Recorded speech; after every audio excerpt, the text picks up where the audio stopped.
Bonjour tout le monde. Aujourd'hui, je te présente la première vidéo d'une série de 3. Le sujet de la série, comment débuter la calisthénie. C'est une série qui m'a été très demandée et je sais que ça va être super utile pour beaucoup de monde. Alors pourquoi c'est après 2 ans de vidéos du vendredi, donc sûrement après une centaine de vidéos que j'ai décidé de faire ça? Pour être franc avec toi, j'en ai aucune idée. Vu que c'est un sujet assez gros, je voulais m'assurer qu'elle soit aussi complète que possible. Donc on y est finalement et je suis vraiment heureux de vous la présenter. Pour la première vidéo, je vais tester votre patience. Je suis persuadé que vous voulez tous savoir les mouvements à prioriser et comment structurer son entraînement parce que c'est pas mal ça le vif du sujet. Mais je te rassure, j'y viendrai, mais pas aujourd'hui. J'en parlerai dans la 2e et la 3e vidéo respectivement, mais maintenant on va commencer par la base, donc par l'équipement que je te recommande d'avoir. Je vais aussi te parler d'un aspect qui n'est pas technique, mais tout aussi important si tu veux progresser à long terme, et c'est la motivation.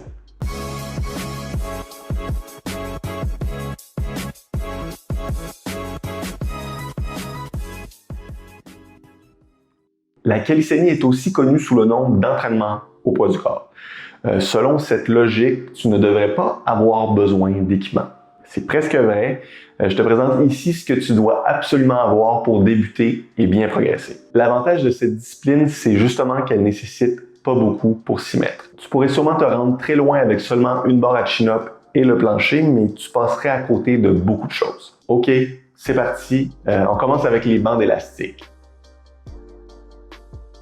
Que ce soit pour t'échauffer, pour t'assister durant un exercice ou même pour rendre un exercice plus difficile, les élastiques sont un must en calisthénie. Je te recommande d'en avoir quelques-uns avec des résistances différentes. Ensuite, on poursuit avec la barre à chin-up. Si tu t'entraînes pas dans un gym où il y en a, tu vas devoir trouver un moyen de pouvoir faire tes pull-ups ou tes chin-ups parce que c'est des mouvements que tu n'as pas le choix de faire. Je te recommande donc de te trouver une barre solide que tu pourras installer dans ton cadre de porte. Sinon, si tu as la chance d'avoir un plafond solide comme le plafond en béton que j'avais à mon ancien appartement ou un garage, je te conseille fortement de t'installer des anneaux de gymnastique directement au plafond. Et une autre alternative qui est plus encombrante mais sans laquelle je ne pourrais plus vivre, c'est l'espalier. Ce qui m'amène à parler de mon accessoire préféré, les anneaux de gymnastique. En plus d'être facile à apporter en voyage, les anneaux vont te donner la possibilité de faire un tas d'exercices différents. Tu vas pouvoir faire ton tirage horizontal, tes pull-ups, en plus de pouvoir faire des exercices pour les biceps, tes triceps, et je m'arrête là parce que la liste pourrait être très longue. Pour ce qui est de l'équipement spécifique et qui est le plus important, je pense que j'ai fait le tour. Bien sûr, tu peux aussi t'équiper de barres parallèles. Ça va être une alternative au plancher qui va te permettre de donner une petite pause à tes poignets. Parce que oui, tu vas vite réaliser qu'on est souvent sur nos mains en calisthénie. Donc avant que tes articulations s'habituent, tu peux alterner un peu durant tes entraînements entre le plancher et les barres. Il y a aussi le fait que d'avoir des barres un peu plus élevées que le sol, ça va te faciliter la vie pour des exercices comme le L-sit. Bon, c'est sûr que la liste pourrait continuer et continuer, mais avec tout ça, crois-moi, tu es prêt à débuter la calisthénie. Et une fois que tu seras à l'aise avec les mouvements de base, je te recommande fortement de t'équiper d'une ceinture lestée, mais je pourrai en parler plus en détail dans une autre vidéo. Donc si on fait un calcul rapide, pour une centaine de dollars, tu auras réussi à t'équiper en calisthénie. Et je t'ai aussi réuni tout l'équipement que je te suggère d'acheter dans un PDF avec les autres informations que je te partage dans cette vidéo. Tu auras juste à cliquer sur le lien juste en dessous et je vais t'envoyer ça par courriel. OK, on est rendu au 2e volet, la motivation. Pourquoi je voulais te parler de cet aspect qui n'est pas technique du tout dans ma série de vidéos? Tout simplement parce que ça fera partie de tes bases également, tu vas vite le constater. La calisthénie, c'est une discipline qui demande un certain dévouement et une certaine discipline si tu veux atteindre un bon niveau. Je veux t'en parler tout de suite parce que je veux pas que tu fasses l'erreur de commencer très motivé, genre le 2 janvier, juste après le temps des fêtes, et que tu réalises après quelques semaines, quelques mois que finalement, c'est difficile la calisthénie. Et ensuite te décourager et ne plus jamais en faire parce que tu auras mal géré ce qui t'a motivé en premier lieu. Et là, mon but, c'est pas aussi de te décourager. Là, je veux te donner les bons outils pour continuer et progresser longtemps. T'es prêt? On y va. Tout d'abord, il faut que tu saches pourquoi tu veux faire ça. Tu peux même écrire sur une feuille les raisons qui te motivent à commencer cette discipline et les bienfaits que la calisthénie te procurera. J'ai d'ailleurs inclus une section pour ça dans le PDF que je t'invite à récupérer via le lien sous la vidéo. Une fois que tu l'auras rempli, Garde cette liste tout près et sors-la quand tu as des moments plus difficiles où tu sens que ta motivation baisse un peu. Maintenant, et je veux qu'on établisse ça tout de suite, ne fais pas l'erreur de penser que la motivation, c'est un cadeau du ciel qui te tombe sur la tête et sur lequel tu n'as aucun pouvoir, que tu prends ça quand ça passe. Ça, c'est une grave erreur. Selon moi, la motivation, c'est une chose qu'il faut, de 1, entretenir et de 2, savoir laisser de côté afin de ne plus en dépendre. Parce que oui, beaucoup de personnes passent seulement à l'action quand une bonne dose de motivation leur tombe dessus. Et crois-moi, il faut que tu apprennes à passer à l'action, motivé ou non. Parce que comme dans tout, tu vas rapidement te rendre compte que dans la calisthénie, il n'y a rien de rapide. Ça demande du travail, de la discipline, mais les résultats valent vraiment la peine. Et tu vas voir, peut-être que les premières étapes quand tu débutes vont donner des résultats rapidement.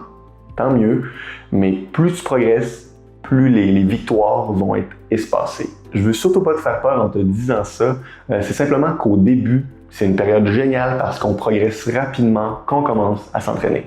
J'appelle ça la période magique. Tout est nouveau pour ton corps, tu fais n'importe quoi puis tu gagnes du muscle, de la force, mais cette période va un jour s'arrêter et ça, c'est important que tu le saches dès le départ parce que ça t'évite de te remettre en question plus tard en te demandant ce que tu as fait de mal, pourquoi tu as l'impression d'arrêter de progresser. Plus le temps avance, plus tu accumuleras les petits efforts et jour après jour, mois après mois, année après année, tu verras les résultats que tu espères. Donc, si tu commences la calisthénie en sachant que ce sera significatif sur le long terme plutôt que quelque chose de facile et réconfortant sur le court terme, tu t'en sors déjà gagnant. Maintenant, pour en revenir à ce que je disais au début, il faut que tu saches pourquoi tu veux faire ça. En ce qui me concerne, j'ai commencé la calisthénie parce que je voulais défier la gravité. Rien de moins.